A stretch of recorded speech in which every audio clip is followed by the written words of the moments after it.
That's it. Go upstairs to your room. You're in timeout, young lady. No! Faith! I'm currently having a huge crisis of mixed thoughts and mixed emotions about the future of the Silent Hill franchise. Half of my brain, even a year after that Silent Hill transmission that we got, is still so excited to finally get back to the franchise that I love so much, to finally get new installments to a franchise that I am in love with. Honestly, I am a huge fanboy of the Silent Hill franchise. Even the newer games, honestly, or the newest games, I should say, I really like more than most people, more than most fans of the Silent Hill franchise. I might even say that I honestly love these games. But the other half of my brain is getting more and more depressed and stressed and nervous about the Silent Hill franchise moving forward, especially after each new headline that I see regarding the newest installment of the Silent Hill franchise, Ascension, and even more depressed with each new clip that I see. But I want to play hide and seek. Maybe if I yell and shout, I can get what I want too. Faith? Honey? Play with me! That's it. Go upstairs to your room. You're in timeout, young lady. No! Faith! And it's been making me ask myself the question, should the Silent Hill franchise have stayed dead? In this video, I'm gonna go over the pros and the cons that I keep tossing back and forth in my brain about why maybe the Silent Hill franchise should have stayed dead, but also why I'm still so excited to once again get new Silent Hill content. And that question that I just asked, should the Silent Hill franchise have stayed dead? That's not a rhetorical question. I'm not asking that just to sound dramatic. I genuinely want to know your guys' thoughts. If you're watching this video, chances are you love Silent Hill a lot like myself. And I want to know, are you still optimistic about the future of Silent Hill? Are you still really excited? And are you still looking forward to things like the Silent Hill 2 remake and Silent Hill F and Silent Hill Townfall? Or are you still skeptical of Konami? And do you think that the future of the franchise may not be worth the potential damage to the brand that Silent Hill Ascension has already done, and that future installments might do even more? But before I share with you guys my pros and my cons, consider subscribing. I love the Silent Hill franchise, but I love horror gaming in general. It's one of the main things that I discuss on this page. I release reviews for almost every new horror game that comes out, but I want to talk about gaming in general a lot more on this page moving forward. But I also talk about TV shows, I talk about movies, I do trailer reactions, and the vast majority of what I do leans towards the genre of horror. But anyway, I want to talk about the cons first, which is kind of different than how I typically structure videos like this. Normally I talk about pros and then cons, but I think it's important with this topic to kind of end on a positive note because, spoiler alert here, in the end, I'm still excited to return to the Silent Hill franchise. And some of this might sound repetitive, especially if you've been following along with the social discourse surrounding this franchise online. But the first con that I want to discuss, and I say that with quotation marks because in the end this might not be a con, it's just something that has the fan base very skeptical, very on edge, approaching this reboot of the franchise with a lot of hesitation. And that is the studios that Konami chose to usher in the future of Silent Hill. The Silent Hill 2 remake, a remake of one of the most beloved, not only survival horror games of all time, but one of the most beloved, respected, cherished video games of all time. The remake is being developed by Bloober Team. Bloober Team have done games like Layers of Fear, and most recently they have done The Medium, a game that I own over there on my shelf. I never beat that game. I didn't love that game. I didn't dislike that game, but it was just very kind of average to me. The original Silent Hill 2 game is a game that's just littered with subtlety everywhere you look, from the character development to the gameplay designs. And one of the biggest criticisms that Bloober Team has gotten over the years is that they're not very good at portraying mental health. And more importantly, they're not very subtle when it comes to the themes of their video games. They're very in your face about it. They like to serve you everything on a silver platter. And a lot of people are very hesitant because one of the things that makes Silent Hill 2 so special, that makes that narrative work so well, that makes characters like James Sunderland be so iconic, is the the subtlety around it. And if you watch the trailer for the Silent Hill 2 remake, James always has just this over-emotional look on his face, and it has a lot of people worried that it's not going to be very subtle. You know what I mean? It's going to be very in your face. But if you're more interested in my thoughts about what the Silent Hill 2 remake needs to do to really warrant existing, you should check out a video that I released when that Silent Hill transmission first came out over a year ago. Link for that in the description. But it's not just Bloober Team, right? It's also the developers for Silent Hill F, though a lot of people aren't really talking about that as much as they're talking about Bloober Team. But Silent Hill F is being developed by Neobards Entertainment.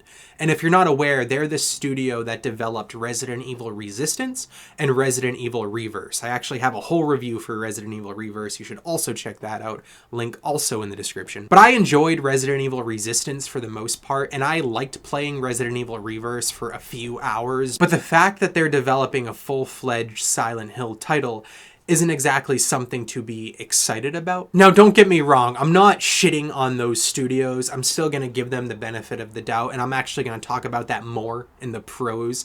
But it's just one of the reasons why the Silent Hill fanbase seems to be so skeptical about the future. My second con is potential brand damage to Silent Hill, a franchise that I love, that you love. Survival horror, in a lot of ways, is still a very niche subgenre of gaming. Obviously, it's bigger now than possibly ever, but in the end of the day, it's still a very niche genre of gaming. And not only is survival horror still niche, but Silent Hill as an IP, as an entity, as a franchise, is niche within the niche. It's not a perfect IP, but it's a near perfect IP that we like to look back on fondly, untouched by the sands of time. It's a whole franchise of video games that are just, again, near perfect. I personally, I know I'm in the minority here, but I personally don't even think that there is a weak one in the whole franchise. And it's not a good feeling knowing that Silent Hill as a whole could have just been dug up by Konami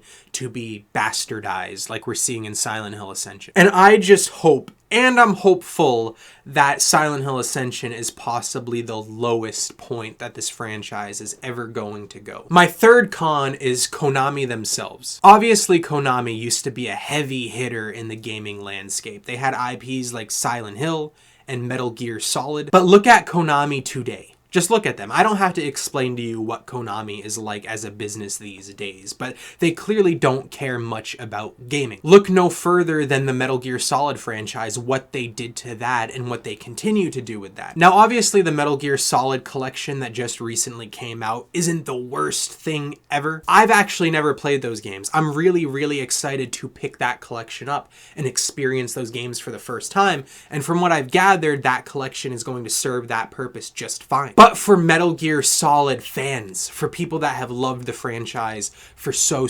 long, according to them, it's a very lackluster package. They think that it deserves something more, which I'm sure that's reasonable. I'm sure that's not outlandish to say. And when Konami had that Silent Hill transmission, a lot of people were still on edge, obviously, because it didn't really seem like Konami was back with a passion. You know what I mean? It felt like they were back to make money. It's like they saw how survival horror as a genre was being revitalized these days. They saw the successes of things like the Resident Evil remakes and the new Resident Evil games. They saw things like the Dead Space remake on the horizon. They probably knew that Alan Wake 2 was going to be phenomenal. And they're like, we have Silent Hill!